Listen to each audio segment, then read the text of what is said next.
I'm Katie Sewell, and this is A Bittersweet Moment with Tiffany Parks.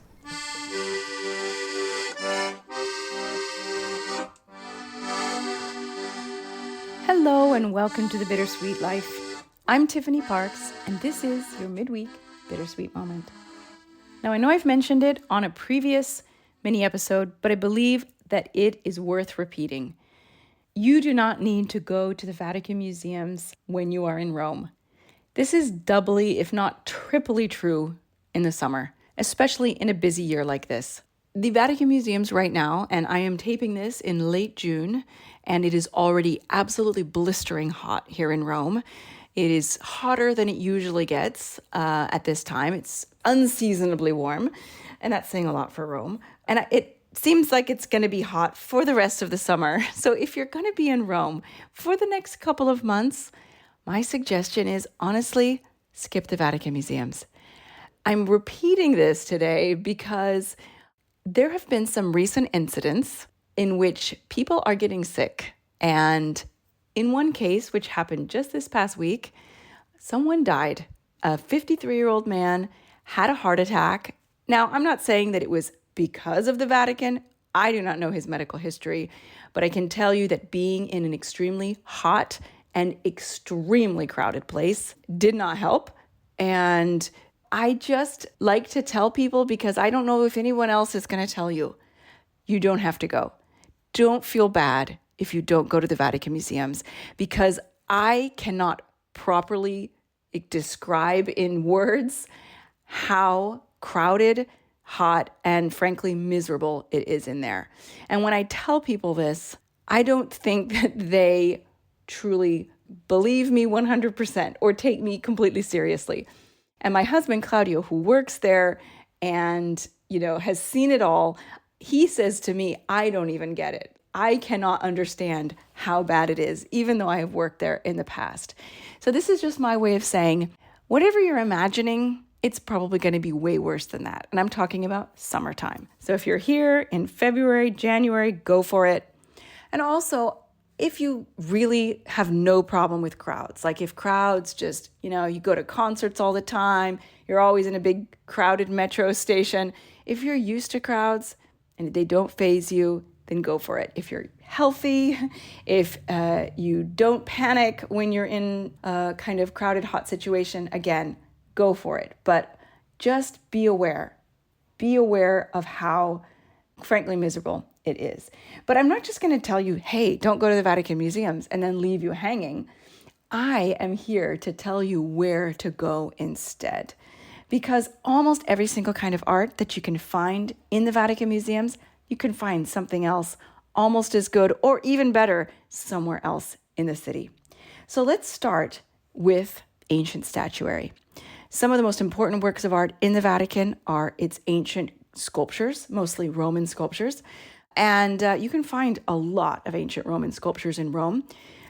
Specifically, the Capitoline Museums has probably the most important collection of both marble and bronze sculptures.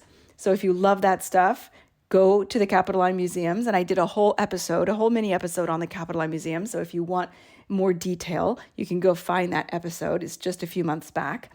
But you can also go to the National Roman Museum. They have a few different locations. My personal favorite is Palazzo Massimo, and you can find some incredible ancient sculptures there. Now, as I'm sure most people know, there are a lot of incredible Raphael frescoes in the Vatican. But to be honest, a lot of people skip the Raphael rooms in the Vatican because they are the smallest rooms there. They are almost at the very end. They're extremely crowded. And by the time you get that far, a lot of people are just exhausted and they can't handle it anymore. And they want to go to the Sistine Chapel. So a lot of people, even if you go to the Vatican, you're going to skip them. So where can you find other amazing Raphael frescoes in Rome? First of all, Villa Farnesina, an exquisite, small, and wonderful museum in Trastevere that has one fresco by Raphael's own hand, as well as an entire ceiling done by his students. There is also a beautiful Raphael fresco at the Church of Santa Maria della Pace, and one of my favorite Raphael paintings of all time at the Galleria Borghese. Now, if you love Michelangelo, I hate to tell you, but there are no other Michelangelo frescoes in Rome besides the ceiling of the Sistine Chapel. But you can find other works of art by Michelangelo, his sculptures. You can find his Moses in San Pietro in Vincoli, his risen Christ at Santa Maria sopra Minerva, and of course the Pietà in St. Peter's. Now, if you go to St. Peter's, you do not necessarily have to go through the Vatican Museums. You can choose to just go to St. Peter's Basilica. There's a separate line. You will have to line up. However, it's not that crowded once you're inside, mostly because it's just a huge open space and you're able to wander without the oppressive crowds that are in the Vatican. Also, you can admire the incredible dome of St. Peter's Basilica, which Michelangelo designed, or you can go to Santa Maria degli Angeli Church, which was also designed by Michelangelo, or the Capitoline Museums. The central piazza is designed by him. Now, if you're looking for a really beautiful chapel, a gorgeous gem of a chapel, I'm not going to lie to you and tell you there is another chapel in Rome that is as beautiful as the Sistine Chapel. That would be disingenuous, but there are some gorgeous chapels in the city. Some of my favorites are the Carafa Chapel in Santa Maria sopra Minerva, which was frescoed by Filippino Lippi, same period as the frescoes on the walls of the Sistine Chapel, the 1480s. Or if you like earlier art, if you like medieval art, go to Santi Quattro Coronati and find the Oratorio of San Silvestro, where you'll find some incredible late Byzantine frescoes. Now, if you like picture galleries, painting galleries, and you're sad that you're going to miss the Pinacoteca of the Vatican, well, you should know there are at least 2 other picture galleries in Rome that are probably better. And those are the Pinacoteca of the Capitoline Museums, where you'll find 3 Caravaggio paintings, lots of incredible late medieval art, early Renaissance art, Guercino, Domenichino, so many incredible things. Also, of course, the Borghese Gallery, which has one of the greatest painting collections in the entire city. If you love beautiful courtyards, like the Pinecone Courtyard or the Belvedere Courtyard in the Vatican, and you're sad you're going to miss those, head over to Palazzo della Cancelleria, where you can wander in for free into the beautiful Renaissance courtyard of that palace, or go to Palazzo al Temps, which is a really lovely and little-known museum that has an incredible courtyard that also has a beautiful frescoed loggia above. If you love Pinturicchio, and I know he's probably not on everybody's lips, but some people truly love the art of that early Renaissance artist that you will find in the Borgia apartment of the Vatican. If you're sad that you're going to miss those paintings, well, you can find Pinturicchio paintings in the Della Rovere Chapel of Santa Maria del Popolo or the Buffalini Chapel in Santa Maria in Araceli.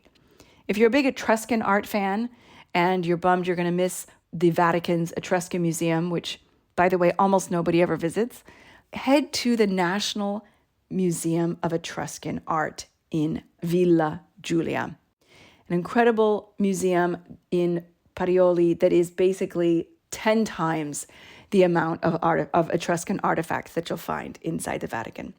Last but not least, the Sfera of Arnaldo Pomodoro. If you're a modern art fan and you've heard about this giant bronze sphere that is inside the Pinecone Courtyard and you want to see that, well, guess what? There is an almost identical one by the same artist right in front of Palazzo Farnesina. Not to be confused with Villa Farnesina, the small museum I mentioned at the beginning of this episode.